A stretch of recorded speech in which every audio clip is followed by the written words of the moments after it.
Hello, my dear students. Today we're going to discuss not only the multiple choice questions from Julius Caesar Act 3, Scene 2, but we are also going to discuss certain questions that could appear from this scene. So, before we start with the questions, first we will go through the overview of what happens in this scene and then we will go towards the questions. So as the scene begins, the crowd, they follow Brutus and Cassius, and half of them follow Cassius to hear his explanation, whereas the other half follow Brutus. Then Brutus tells the countrymen that he loves Caesar, but he loves Rome more. As long as Caesar was good, Brutus honored him, but when he became ambitious, Brutus slew him. So he says that he has taken this step for the greater good of Rome and for the citizens so that they don't have to live like slaves in their own country. Then, once the crowd is convinced of what Brutus has to say, Brutus asks the citizens to stay and listen to Mark Antony, who will be speaking with the permission of Brutus, and he will be honoring Caesar and his body. Throughout his speech, Antony kept giving points of how Caesar was not ambitious but kept repeating how Brutus is an honorable man. Then Antony tells the people to get ready to cry and shows them Caesar's mantle. And then he shows Caesar's body. The crowd, they are angry and furious and ready to kill the conspirators. Then he reads the will out loud, saying that Caesar has left each of them 75 drachmas, as well as his property, the recreational parks, and all the common pleasures for them to stroll and relax. Then the crowd, they are prepared to take Caesar's body and also burn down the traitors' houses with that fire. Finally, Antony is pleased that he was successful in stirring up the people against the conspirators. And finally, he gets ready to meet Octavius Caesar and the scene ends. Now let's go towards the questions. First question. Why did the crowd split when Brutus and Cassius were addressing the people? A. To compare their reasons. B. Some liked Brutus more. C. It was a large crowd to handle. Or D. Brutus asked them to split.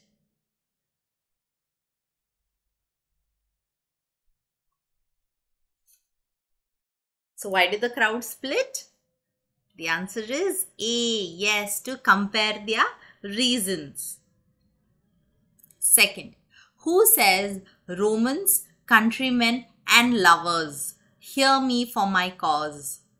A. Cassius, B. Mark Antony, C. Marcus Brutus, or D. Decius Brutus? Yes, the answer is Marcus Brutus. That is how he addresses the crowd. Third, what reason does Brutus give to the citizens to have risen against Caesar? Is it A. Caesar alive and die as slaves, or Caesar to die and live free? B. He loved Caesar but loved Rome more? C. Because of Caesar's ambition? Or D. All of the above?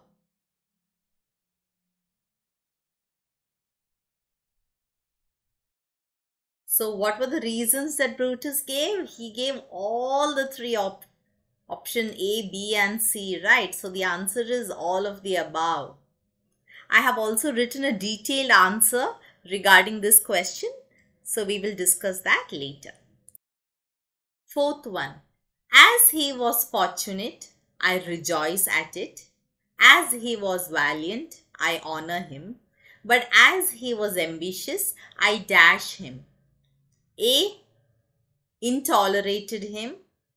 B. Eliminated him. C. Slew him. Or D. Conspired against him.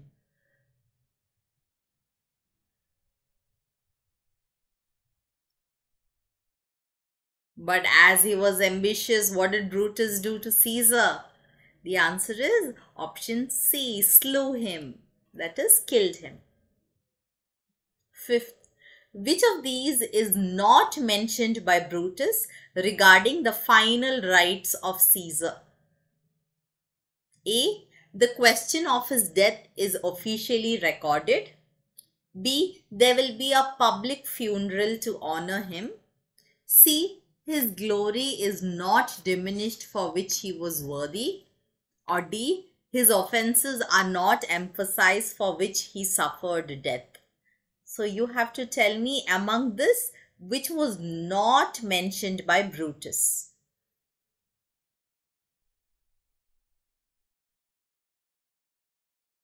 So the answer is, he does not talk about option B. There will be a public funeral to honor him. So towards his end of the speech, Brutus says, I have done no more to Caesar than you shall do to Brutus. The question of his death is enrolled in the capital. His glory not extenuated, wherein he was worthy, nor his offences enforced, for which he suffered death. So he does not talk about the public funeral to honor him. Next, who though had no hand in his death shall receive the benefit of his dying?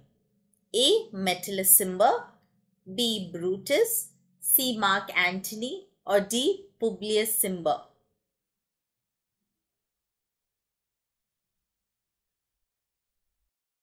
So Brutus says the following lines, right? It is about C. Mark Antony. He says, here comes his body, mourned by Mark Antony, who though has no hand in his death, shall receive the benefit of his dying, a place in the commonwealth. So it is Mark Antony. Next, which among these statements were not mentioned by Brutus while addressing the crowd? So among these, there is one that he does not mention. So you will have to figure out which one it is. Is it A, hear me out for my cause and be silent so you can hear me? B, censure me with your wisdom and awaken your senses so you can better judge? C, believe me for my honesty and respect my honesty so that you can believe me? Or is it D, if there is any friend of Caesar, then Brutus's love for Caesar was no less than his?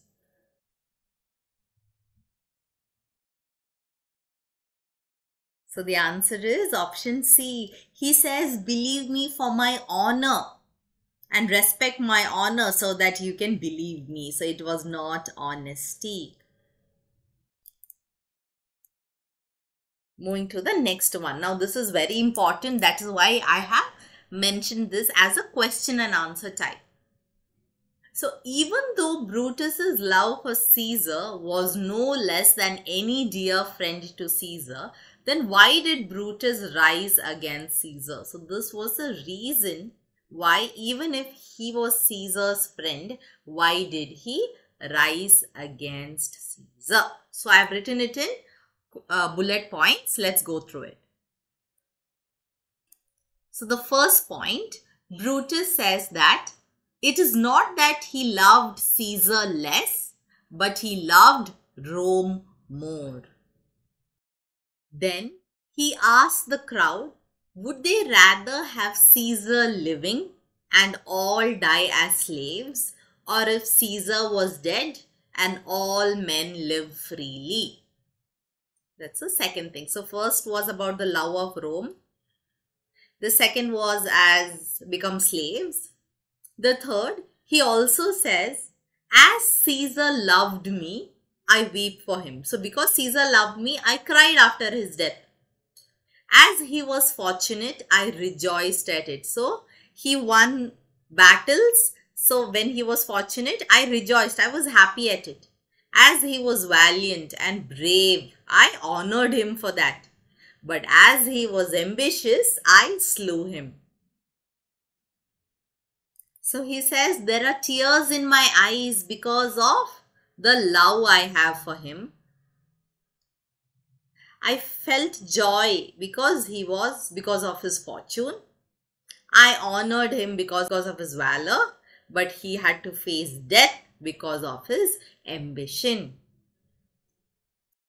And he finally says, who is here so base that would be a slave? Who is so rude that would not be a Roman? And who is so vile who would not love his country? And that if he has offended anyone, then to speak up. So these are the reasons that he says that even if Caesar was my friend, even if I honored him and I rejoiced for his success, but while he became ambitious, I had to kill him. Ninth one. How did the citizens react after Brutus's speech? A. They wanted to crown Brutus and give him a statue. B. They were angry. C. They wanted to kill Brutus with the same dagger. Or D. Both B and C.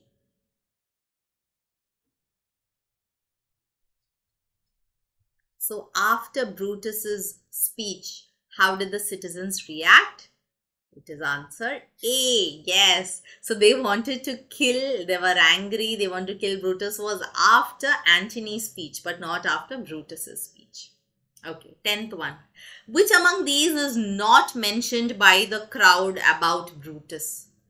A. We'll bring him to his house with shouts and clamors. B. Caesar's better parts shall be crowned in Brutus. C. We are glad that Brutus killed Caesar. Or D. Let him be Caesar. So there's one answer that was not mentioned by the crowd about Brutus. And the answer is option C. We are glad that Brutus killed Caesar. They don't say that, but they mention all the other three options. 11th.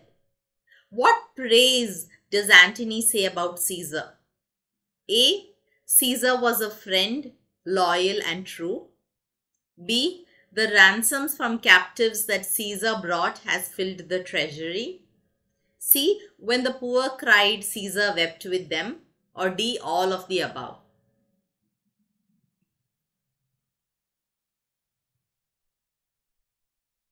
So the answer is all of the above. There is again a detailed answer on this. We will go through that when the question comes. Okay, 12th one. Before Marcus Brutus left the pulpit so that Mark Antony can speak, what did he tell the crowd? So you have to choose the appropriate options. Did he say A. Good countrymen, let me depart alone, but for my sake listen to Antony. B. Do grace to Caesar's corpse. C. Grace his speech tending to Caesar's glories. D. Mark Antony has no role to play in Caesar's assassination. E. Mark Antony is allowed to speak by our permission. F. No man should depart until Antony has spoken. Or G. If any person leaves, they are disgracing the honor of Caesar. So before Marcus Brutus left, what all did he tell the crowd and then leave?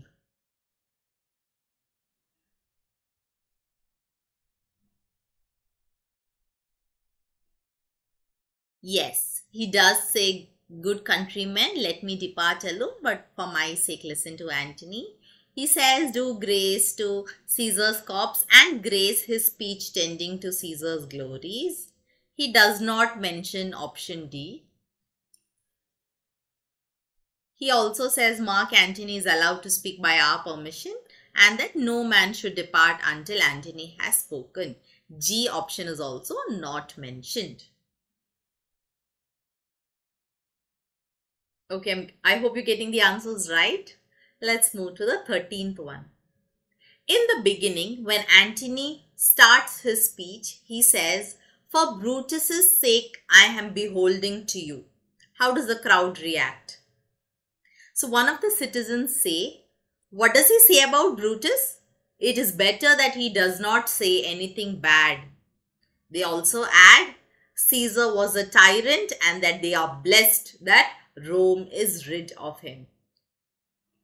So this is the mindset of the crowd before Antony's speech. They are not even ready to listen to a word against Brutus. But Mark Antony is such a wonderful orator that he manipulates the crowd and makes them against the conspirators. 14th one. "I have come to bury Caesar, not to praise him. The evil that men do, live after them. The good is dash." Now we all know that's a very, very famous line. "Friends, Roman countrymen, lend me your ears." It had appeared in the 2025 ICSE board exam. It's very important. Okay. So, "I have come to bury Caesar, not to praise him. The evil that men do, live after them. The good is dash." A. Buried with the bones. B. Cremated with their body. C. Remembered for generations. Or D. Forgotten by everyone.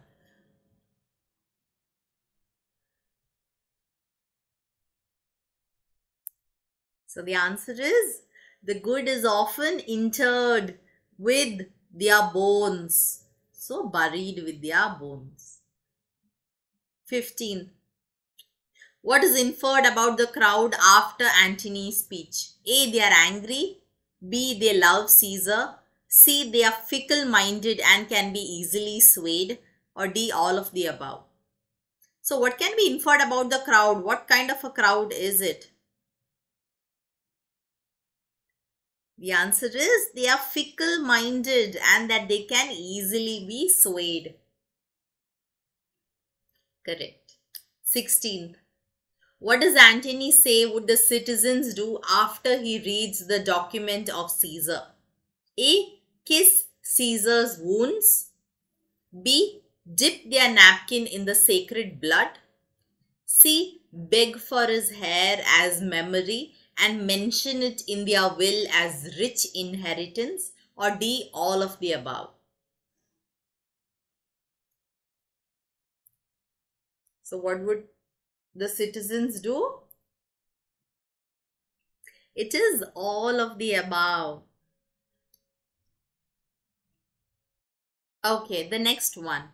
Which all statements did Antony use to prove to the crowd that Caesar was not ambitious? Again, an important part, that is why I've mentioned this. So what all points does he include to show that Caesar was not ambitious, unlike what Brutus says? The first one, Antony says that Caesar was a friend, faithful and just to Antony. And that is not a trait of an ambitious man. So an ambitious person is never faithful and just. Just means fair.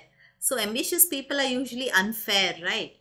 So he's saying that he was a friend who was faithful and fair to me. So that is not a trait of an ambitious man. The second, he says, he has brought many captives to Rome, whose ransoms have filled the public treasury. Now, does this seem ambitious? Because he is doing it for the greater good of Rome. So that is not ambitious. Then he says, when the poor cried, Caesar cried with them. So ambition should be made of sterner stuff, because ambitious people are very brutal. They don't cry when the poor cry. Then fourth, on the feast of Lupercal, Caesar refused the crown thrice. Now, was this ambitious? Because if Caesar was ambitious, he would not refuse the crown, but he would accept it. So these are all the points that Antony puts forth so that he can convince the crowd that Caesar was not ambitious. The 18th one. What does Antony say has happened to the citizens? that they withhold from mourning for Caesar? A. They are easily influenced by people's speech. B. Their judgment has fled to brutish beasts. C. Due to shock, they have lost their power of judgment. Or D. Their judgment is clouded by prejudice.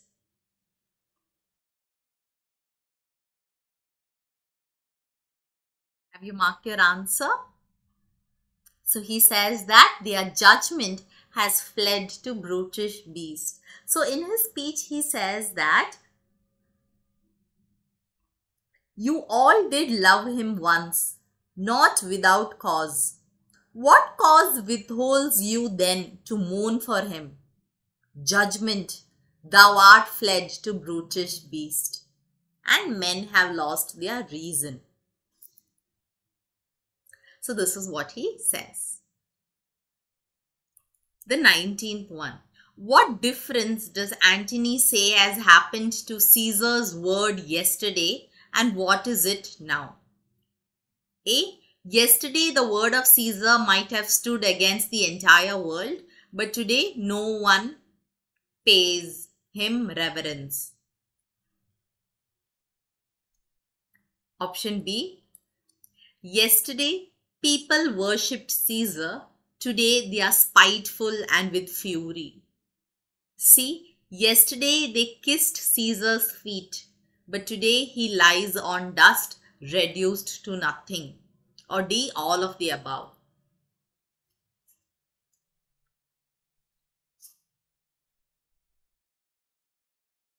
So the answer is option A. Yes. So Antony says, right? But yesterday the word of Caesar might have stood against the world, but now lies he there, and none so poor to do him reverence. 20. When does Antony say these words? If you have tears, prepare to shed them now. A. When he reads Caesar's will. B. When he shows them Caesar's cloak and body. C. When he talks about the good traits of Caesar.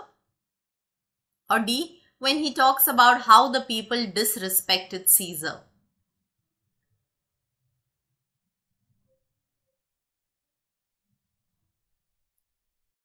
So he says this when he shows them Caesar's cloak and body. 21st. Which was the most unkindest cut of all according to Antony? A. Stab of Casca. B. Stab of Cassius's dagger. C. Stab of Brutus. Or D. Stab of Metellus Cimber.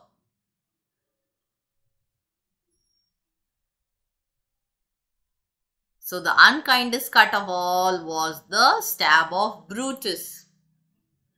22nd. Why did Antony call it the most unkindest cut of all?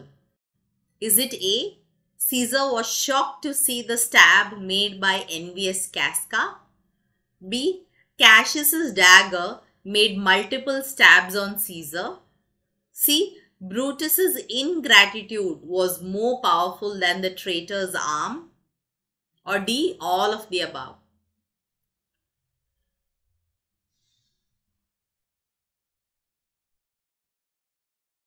So the answer is option C. It is because of Brutus's ingratitude, which was more powerful than the traitor's arm himself, because he says, right, Brutus was Caesar's angel and he was shocked to know that he had murdered him.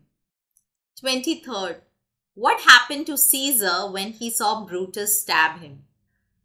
Antony says that Brutus made the most unkindest cut of all because, for when Caesar saw him stab, ingratitude, that is more powerful than the traitor's arm, completely conquered him.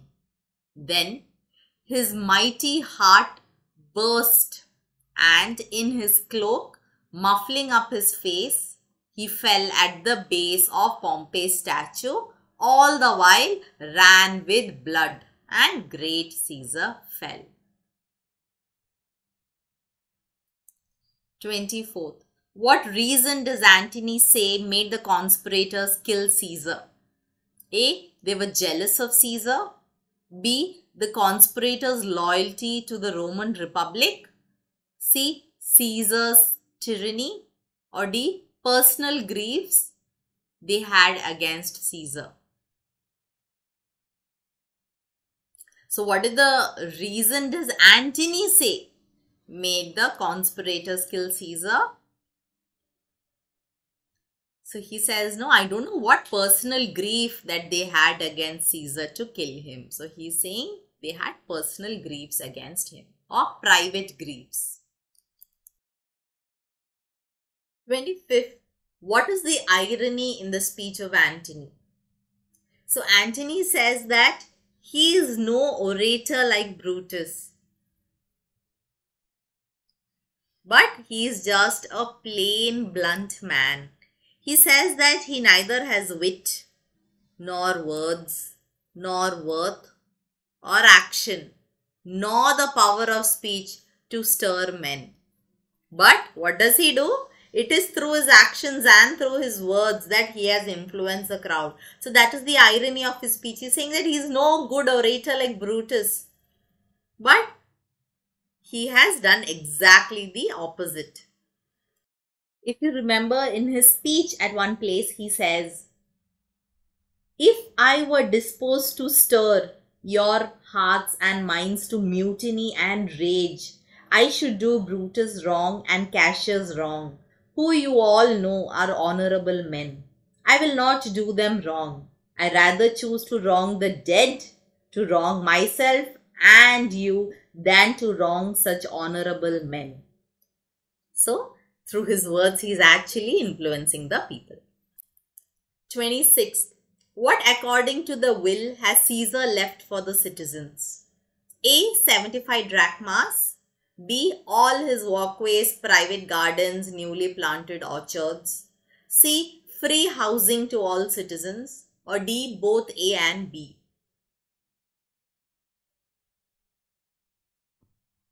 So we all know it is both option A and B. So the answer is option D.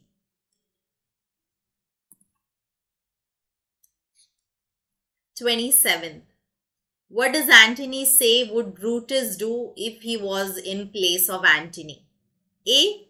Ruffle up their spirits and make stones of Rome to even rise and mutiny. B. Convince the crowd that the conspirators were right. C. Support the conspirators. Or D. Prevent Caesar's death.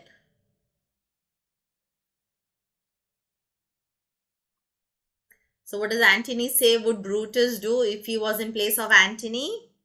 He says that Brutus would ruffle up their spirits and also make sure that even the stones of Rome will rise to mutiny. 28th one. What did the citizens say after they heard the will? A. That Caesar was an honorable man. B. They will burn Caesar's body in the holy place and use that fire to burn the traitors' houses. C. Brutus deserved to be murdered than Caesar. Or D. They regret for not mourning over Caesar's death. So what did the citizens say after they heard the will?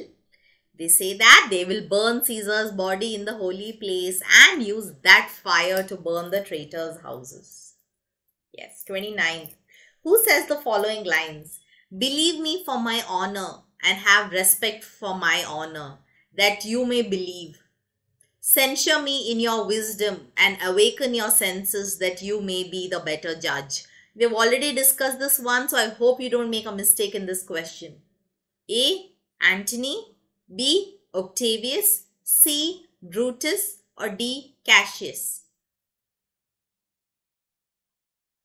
So the answer is C. Brutus. Yes, we have already discussed this. It is how Brutus starts his speech. Okay, 30th one. Antony says, Dash is merry and in this mood will give us anything. A. Fate. B. Fury. C. Revenge. Or D. Fortune. The answer is option D. Fortune is merry. 31st one. What does Antony hope to achieve with his speech at Caesar's funeral? A. To mourn Caesar's death and honor his life. B. To turn the people against the conspirators. C. To take revenge against Caesar's death. Or D. To be next in power to Caesar. So why did Antony say the speech, and what did he hope to achieve with the speech at Caesar's funeral? Yes, we all know it is option B, to turn the people against the conspirators. 32. At the end of the scene, who is at Caesar's house? Is it A. Lepidus and Octavius, B. Octavius Caesar, C. Antony and Octavius, or D. Lepidus? So the servant comes and tells them that it is A, that Lepidus and Octavius are at Caesar's house. Coming to the last question. What news does the servant provide has happened to Brutus and Cassius? A. Their homes are burnt down. B. They are hiding from the angry citizens. C. They have ridden like mad men through the gates of Rome. Or D. They are seriously injured by the crowd.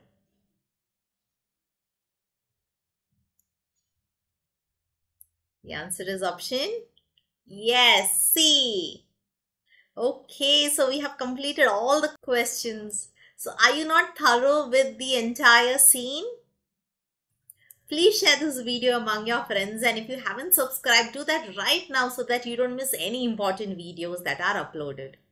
All the very best. God bless. I'm praying for each one of you.